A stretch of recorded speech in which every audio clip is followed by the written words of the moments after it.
With large tech companies like Google and Uber circling driverless cars, the conversation has mostly been one of how soon can we do this? And not should we?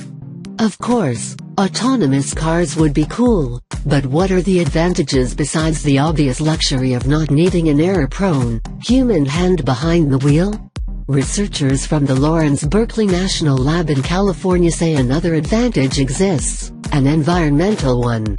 If a fleet of autonomous electric taxis were to replace everyone's gas-powered, personal cars, we could see more than a 90% decrease in greenhouse gas emissions and almost 100% decrease in oil consumption from cars, all while saving money in the long run. Right now that may seem like a long shot, but a study earlier this year said that 44% of Americans would consider buying a driverless car in the next 10 years, even if it would cost $5,000 more.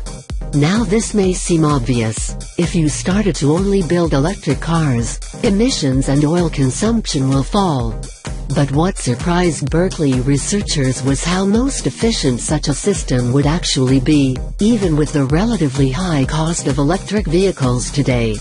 You don't often find that, where the cheapest is also the greenest, said Jeff Greenblatt, co-author of the study.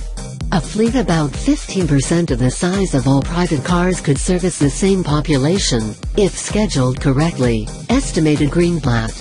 But the real savings would be found in the operating cost. Even when estimating that an electric, driverless car would cost $150,000 upfront, researchers say that a car that could drive 24/7, not require a salary, and use no gasoline would pay for itself before 5 years.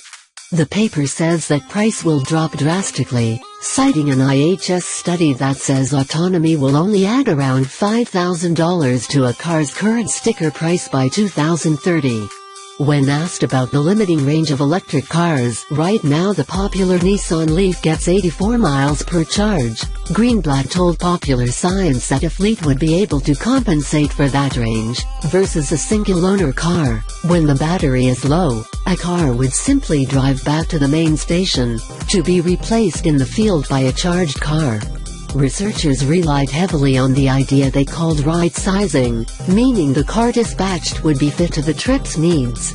For instance, a different car would be sent for one-person trip, versus a group of 4 people heading out for a long-distance road trip.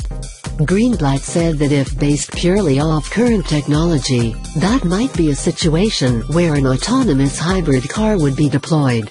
The biggest issue right now, these cars don't commercially exist.